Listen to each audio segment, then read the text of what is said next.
Recording is on. So, hey, Adam. So, how are you doing today? I'm well. Thanks for having me. That's good. How So, are you doing? it's been a while. Like, how have you been? Like, what?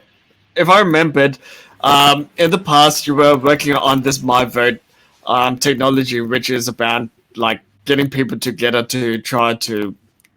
Actually, yeah, this is where I gotta practice a bit, but let's go with it. Um, in MiVote, what your aim was to I think it's best if you describe like what my vote is. Yeah, look, my vote is a new model of democracy, effectively. It started from an examination of the philosophical ideas of what democracy was meant to deliver. It then worked through the erosion points that we've endured over time, and then looked at the interventions that could be made to create a purer version of democracy. And then it spun itself into a technical solution that enables governments, candidates, individual citizens to engage in a genuine conversation that forms policy and sort of takes a frame of reference that the quality of the democracy is not determined by an election, but rather it's determined by the way citizens outline and then decide what policy decisions should be made by their government. Mm. And I'll be introducing you now. So, like, this is part of Designing Open Democracy podcast, and essentially what we're trying to find out is how do we help bring people together. And a couple of years ago, like, we had you to our first meeting where we had our meeting in your office where we got you guys to explain what my vote is all about.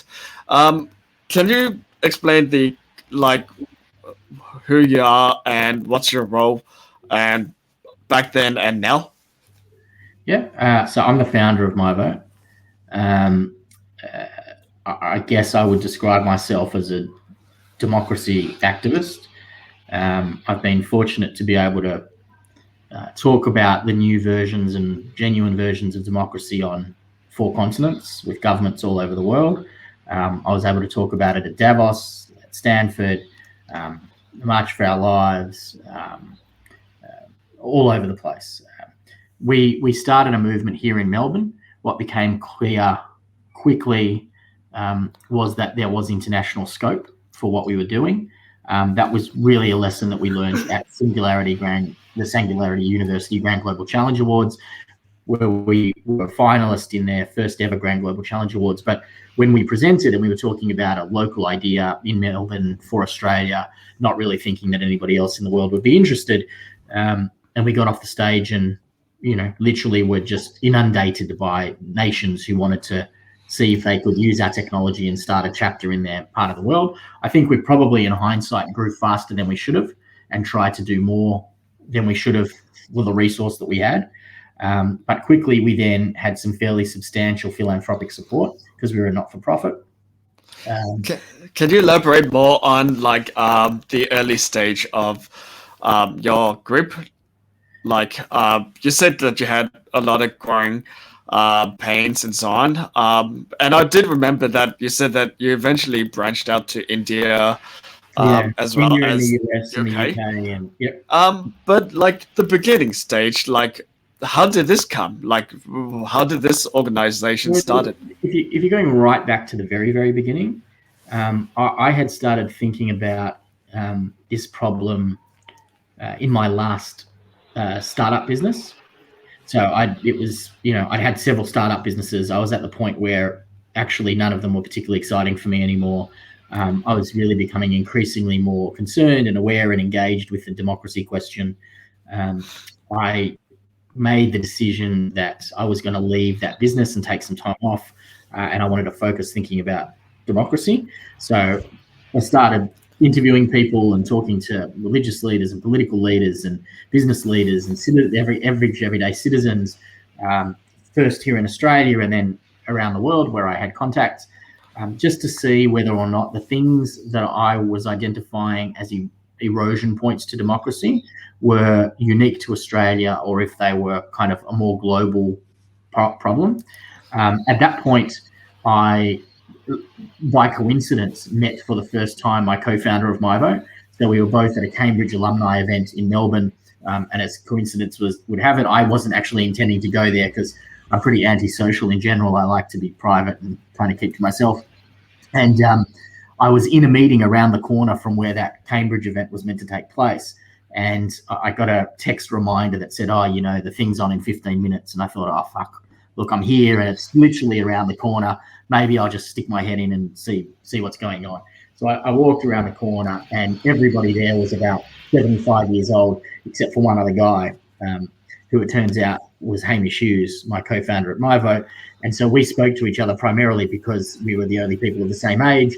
And very, very quickly, we learned that we had the same interest and passion for politics and democracy, and the way the system worked and leadership. And then we decided that we would build this thing together. From there, it became a whole lot of just very grassroots conversations. So, I'd said to my wife, I want to hire a couple of cafes in Melbourne. So my office at that point was in South Melbourne. There was a very famous coffee shop around the corner, and I was friends with the owner. I said to him, look, do you mind if before you open in the mornings, I open it up for half an hour and just go on social media and invite people to come and have this conversation? And so I had a few, morning coffee sessions where I'd pay for everybody's coffee and they could come in and we could talk about democracy. And I was sort of, at that point, there was no master plan. MiVote wasn't a brand yet. I didn't have a solution. What I had done was just recognize that there were some significant erosions to democracy that I thought that there were interventions for. And I wanted to see whether or not I was the only person who was interested in these conversations, or whether or not Hamish and I were kind of sitting on an island on our own. It turned out pretty quickly. I think the first one we did, we had 5 or 6 people turned up. A couple of weeks later, we had 20 people, and a couple of weeks after that, we had 50 people. And then we started to think, you know what, we might have something here. There might be something to this. Shortly thereafter, a lot of those people became volunteers to start building what would become MiVote. So at that time, it wasn't called MiVote. It was originally called Frame Democracy. I see. And then after Frame Democracy, it became OB4, which was of the people, by the people, for the people. And then about a year after that, it became MiVote as a brand and as a not-for-profit registered, and that was taking donations and actually building products. Okay, so in terms of like MiVote, are you what's the general structure of the group? Like, what are you trying to? How will this system work? I remember you showed me a presentation. Yeah, I won't go into all the intricacies because it'll take the entire hour that we have. But in essence, what we do is we provide an opportunity for representatives to engage with their citizenry on policy issues, because ultimately democracy is about enacting the will of the people, and you can't enact the people's will if you don't ask the people what they want. It's not possible. So if that's the starting premise that says, for me to represent you well, I need to actually know what you want. What are the tools that we can provide candidates and parties to have that conversation? Not around elections, not around how can I buy your support, but rather when it comes to climate change, or when it comes to tax reform, or when it comes to domestic violence, or when it comes to putting a fucking tram stop in, what do you want? What do my constituents want from me so that I can actually enact your will? So if you start from that point, which is what we did, you then start to realize that there are influences on being able to do that. So it's one thing to go out and ask the constituency, but then you have to realize that people can buy their way into those outcomes. So then, the influence of money in politics becomes a conversation. Then the tenure of politicians becomes a conversation. Then how do you make sure people have an informed voice and an informed vote, rather than they're just voting on the colour that they normally vote for, or a person that looks nicer to them, that they actually understand the ramifications of those votes. So anyway, we designed a system that caters for all of that. The structure of the organisation in its early days was fairly kind of fluid. It wasn't particularly hierarchical because there was no need for hierarchy. And in fact, I would say that it's not really hierarchical today, to be honest. The mistakes that we made were we were probably too open about how everything worked. And so because we wanted everybody to feel a sense of ownership all the time, it made it very difficult to make decisions because everybody had an opinion and everybody wanted to be heard all the time. So what is this difficulty you're talking about? Like, it's been quite a few years since we caught up, and like, it's clear that you've been trying to open up this place to UK and India. So like, I would like you to elaborate a bit more about this. Yeah, so I've spoken about it publicly several times. It's not a secret. We decided to spin out the technology company.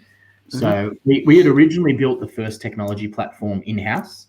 So in particular, Jamie Skeller worked on building and architecting the first blockchain voting platform in the world, which MiVote created. And so we tested it. We trialed it in Australia. We had 6 votes. We didn't spend a lot of money to promote them, but by the last vote, we were having 4,000 or 5,000 people voting on it, and they were on policy issues. And the way that we do it is we offer 4 different choices. They're not aligned to political party positions. We take what's called a destinational approach, which means that we ask questions kind of at a higher order than, do you want this piece of legislation or not? We're kind of talking about which path would you like your government to take. We provided information packs for each of the 4 choices for all of those votes. And what we argued, our contention at the beginning, was that if you offer people multiple choices rather than just the binary Labor, Liberal, left, right, Democrats, Republicans, and you give them 4 different opportunities, you don't align them to party, you provide them information to understand why all of those options are legitimate and what it means to vote for one of those options. And then you don't say to them you can only choose one, you say you can choose as many or as few as you think are in the best interests of your country. Our argument was, what you'll find is consensus. You'll be able to build consensus in a highly binary tribal environment. And everybody that we spoke to said it wasn't possible to do it, and you could never get any significant percentages of support. We contended, and the MiVote model, our constitution requires that no vote can become policy unless there's 60% voter approval for a particular direction. And everybody said it wasn't possible to do. We ran 5 or 6 votes. We never, ever had less than 60%. Every vote we ever ran got to a 60% consensus. And so what we then did was wanted to build a robust technology platform that would allow us to grow significantly. The mistake that we made, that you've asked about, was we decided at that point that to build that platform meant MiVote, the political movement, would have to become a technology company. And the board decided we didn't want to do that. So at that point, we decided to spin out the technology company, which everybody now knows as Horizon State. We handpicked the 3 people, one of which was Jamie Skeller, to go and run that technology business. We didn't own any of it, not 1%. We didn't sit on the board. We didn't have a say in how it operated. However, we did have an agreement that said we would have to be the primary clients, so they always had to build for us first and then for whoever came afterwards, and a percentage of whatever revenue they earned from the IP that we gave them and the technology that we provided from our first votes had to come back to us as a donation so that we could continue to grow. They could go out and monetize into the corporate market, into the sports industry, do whatever they want. As it turned out, it was the single worst commercial decision I've ever made in my life. So we ended up in a position where they didn't do any of the things that they promised us. We had very little recourse because we didn't own shares and we weren't on the board, so we couldn't change what they were doing. But what they were doing ultimately cost MiVote probably 5 years and hundreds of thousands of dollars in making that mistake. And where we are now, fast forward several years, is we have now rebuilt MiVote and included a separate area, which is MiVote Technologies. So rather than spinning it out, we're now building it in-house again. So it's now integrated? Yeah, but unlike last time where it was a not-for-profit, MiVote Technologies is for-profit. MiVote, the movement, is not-for-profit, so it remains not-for-profit, but they are effectively part of the same umbrella. And the whole thing is housed in the United Kingdom where it's being built. It's being built in the UK and in England. We're part of the PEG program out of the UK government. I don't know if you've heard of it, but we're the first not-for-profit ever to be invited into a place in the PEG program out of the Department of Prime Minister and Cabinet. And that PEG program invests in international technologies that they see benefit for the UK, and they incentivize them to domicile in the United Kingdom, which is what we did. Can you elaborate what is PAG? Like, is that Prime Minister? No, it's the Entrepreneurs Program out of the UK government. It's run out of Department of Prime Minister and Cabinet, out of the Innovation Council. And what they try and do is incentivize technologies from other countries to move their headquarters to London. And they give them a whole lot of incentives to do that. So we did that. We moved to London. And Joydeep Mondal, who you might know, Joydeep used to run our Indian office, is now the CEO of MiVote globally, and he runs MiVote technology. Nice. Is there anything that like this whole experience have taught you, especially maybe this is 2021 and last year has been quite like an interesting experience for everybody else, and as you could tell, like we're currently doing an online interview because, well, we have another lockdown, but like I am imagining that like last year must have gotten you a bit more introspective about like the organization, and maybe how like has the pandemic affected your thinking of democracy and COVID? I don't think it's the pandemic, actually, Brian. I think for us, Trump's reign was probably the tipping point for us, to be honest, because up until that point, we had been talking all over the world. I think I'd been in 100 media interviews on 4 continents, and I kept saying we're edging closer and closer to something that looks like fascism, because people have forgotten what democracy actually means, and we're measuring the quality of our democracy by the wrong metrics. And everybody thought I was fucking crazy, right? And it was all hyperbole. But then all of a sudden Trump comes along, and a whole lot of critical conventions about the relationship between the governing and the governed started to be peeled away. And a whole lot of people around the world started going, hey, maybe he's not quite so crazy, because it seems like the things he was saying might be happening here in the US. And so Trump was the biggest gift to MiVote ever, because a lot of people that were on the fence about whether or not they talked to us came back and started saying, yeah, actually, you know what? Let's talk about how to make democracy better and stronger and more vibrant and more accountable and more transparent. And so now, you know, what I can tell you is that MiVote out of the UK is running a series of tests on its new technology. So the technology is built. We're testing at the moment. We'll make an announcement in the not too distant future. I'm not allowed to say the name yet, but the contract is signed with a member of federal parliament in Australia, who will be testing and running a series of votes in Australia in his electorate over the next 6 months as a test and a trial, to actually go out to the people and ask them about policy. So that's fundamentally unique. We're doing the same exact thing with the EU. We're doing it with some union movements across Europe. We're doing it with candidates in India. So we're running a series of trials now. Those trials will lead us to an IEO, where we're going to offer the product to the market probably in about 6 months' time, and then we'll be open to actually start having a significant effect on government thereafter. But it's been a long road. It's been nearly a decade. In terms of the lessons, there's tons of lessons, mate. You know, walking before you can run, trialing the product at times, having an integrated approach to the relationship between the technology and the charity that works, having people that you can trust who run parts of the business, the movement. There's so many lessons. It's been life-changing. Have you also been seeing other projects out there, and like what's your thought about it? Because like in this space, I would say that compared to like a couple of years ago, there's been a lot more democracy projects popping up. For example, like one of the like ideas I've seen popping up is the idea of citizen juries and citizen assemblies. There's also Flux, as well as a bunch of different like ideas of voter verifiable trails in voting machines. So like, is there anything that popped into your mind of like organizations that you feel like have tackled these things and Look, is of I think interest to to you? me, the best example of Like even though they're not what you agree with specifically. yeah. Well, so look, it's no surprise, and again, it's no secret that I'm not a big fan of flux, but what's happening in Taiwan, I think, is probably the best example of citizen-based policy making in the world. Taiwan. Yeah. Although I would say, even though I think they're doing it best, I still think there are significant flaws with their model.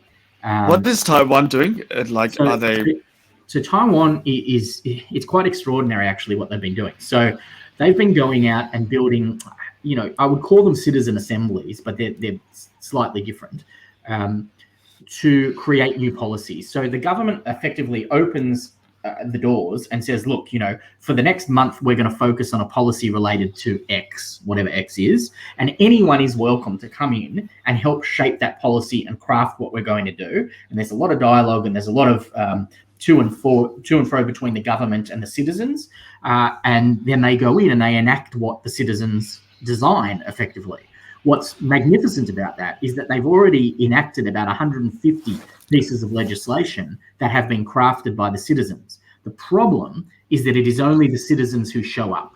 And so you're still in the exact same problem that a lot of these models have, which is you're not finding a way to engage the citizenry in any meaningful way in terms of volume that you can say this is genuinely representative. So I still think the Taiwanese model is flawed, but the design of it is really fantastic, and their outcomes are fabulous. That's really curious. But like, so if they had implemented like how Australia did of compulsory voting, but maybe in Taiwan, would have helped the model a bit more, in your opinion? Yeah, and I think they might get there. I mean, again, for them, it's still a trial how it's all working. I think the opportunity is now to import a whole variety of technological elements to spread the opportunity, and then I still have a problem in general with citizen-related votes or conversations that relate directly to legislation, because I think most citizens don't understand legislation, nor should they have to understand legislation. And the other thing is that they are binary conversations, and I think that's a really dangerous, flawed way to talk about democracy. And I also think that if we're talking about less tribal outcomes, building more trust, I think we have to increase the threshold dramatically of what constitutes a community decision. So if you're in a binary conversation and all you need is 50% plus one person, it's very easy to sway the results of that conversation, that vote. If all of a sudden you say it's non-binary, so there's more than two choices, you can vote for as many or as few as you want, and the threshold is now 60%. You can't have policy without 60 or 65 or 70. Then all of a sudden, what you're finding is that the community is coming together to say that's the direction we want to go. To me, that's a much safer way of building community buy-in. It builds trust with the representatives. It becomes much easier to hold people to account. Everybody can be involved in the conversation, and it's not based upon party ideology. Right now, we're just stuck in this two-party tribal bullshit situation. It's because that's what we're used to, and it's actually it's making the world worse. We're not getting any better; we're getting worse. We have worse climate outcomes, worse domestic violence outcomes, worse immigration outcomes, worse asylum seeker outcomes. All the problems that are happening in the world are because of this binary view of the way we look at policy. I see. Well, also, what's your current role at the moment? I've remembered you just started, or have already been working at Swinburne. Is this related to MiVote, or is that No, it's separate? completely unrelated to MiVote. So my roles at the moment, I wear several hats. So I'm the global chairman of MiVote and MiVote Technologies. I'm the director of global and strategic innovation at Swinburne University. I'm a non-executive director of a technology company called Capsula Tech. I'm a co-founder and director of a technology skunk works called Traveneer. And I'm an advisor to a whole lot of startups. So obviously I have 5 kids as well. So that's my most important job. So I've got a few things on. That's And all that's right. how I nearly finished my book. I'm really getting there on my book, which is about democracy. And What book are you writing a book or reading a book? yeah, no, I'm writing a book called Mythocracy. And Mythocracy, the contention is effectively that democracy and politics are mutually exclusive in both philosophy and practice, which is to say that if you are engaged in politics, you will never deliver democracy. And if you are engaged in democracy, you have no need for politics. Do you have any particular thoughts about like China and America in terms of like their political systems? Because in some ways, like it seems like they're both trying to compete with each other on the ideological space as well. Look, I don't think they're different to any other country. I mean, I think every country's leaders would argue that their model is the model that works for them. Hmm.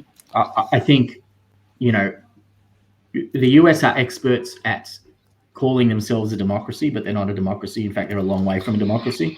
They're a republic. They don't listen to the people. The will of the people is irrelevant. It costs $2 billion to become the president, which is about as undemocratic a proposition as you could find. The checks and balances don't work. Very rarely is policy related to what the people want. So they're not a democracy, but they like to call themselves that. I think China, is in equal measure flawed. So I think it has some concerns about the way that it oppresses minorities and its humanitarian streaks. But at the same time, you can't argue that China has lifted more people out of poverty than any country in history. So I think all systems have good and bad. America has good and bad. China has good and bad. Everything does. The problem for me is that none of them are democracy. And so until we actually enact something that is real in terms of democratic outcomes and democratic process, then we'll never know if democracy is the system that we all need. But we keep calling what we do democracy, and it's not. It's something else. So how close is Australia to an ideal democracy? Like, in my own personal opinion, it feels like there's a lot of problems with Australia, but in some ways we are getting a lot of things a little bit better than many countries. I think Australia has better outcomes because ultimately we have a smaller population to deal with, and so it's more manageable. I think our success is by default, not by design, to be honest. I would argue The lucky country? Yeah, well, maybe. I think our luck might be running out. I would argue that the Morrison government is basically a fascist government. And so it has no interest in listening to the citizens. It's controlled by media interests. It's controlled by the Minerals Council. It has a neoliberal approach to every problem, which is why Sydney wouldn't lock down for ages because business always has to win. If you look at the last election alone, you have a situation where you had somebody who spent $87 million to try and swing the outcome of an election in Queensland. You had a situation where the Australian Electoral Commission themselves identified over 70 breaches of electoral law, but they don't have any power to do anything about those breaches. I mean, we have fundamental problems in this country. And yes, we're the lucky country because most of the time the weather's good and most of the time the lifestyle is good and we've got great coffee and people feel like they have some freedom, but it's not a democracy. It's a bloody long way from a democracy. Thank you very much for the thoughts and views about like the current state of the world as well as our pathway towards democracy. I think at this point we could wrap things up. Is there anything you would like to close up with this interview? Maybe how will people help you if they're interested in what you're dealing with? Because if I understand, MiVote is still going. Yeah, it is. Look, you can go to mivote.tech, which is the website, and you can sort of look at what we're doing there and keep involved. Reach out to the team in the UK and India if you want to get involved, if you want to learn more, if you want to be part of what we're doing there. We're doing some really interesting work here with the tests. We're doing some really interesting work in the EU. For people who are committed to this space, as you are, Brian, I know you are, and I am as well. There's lots of stuff to get to roll your sleeves up and get your hands dirty with. But thanks for having me. I appreciated the opportunity. Not a problem. Thank you very much for coming along as well. Cheers. Thanks.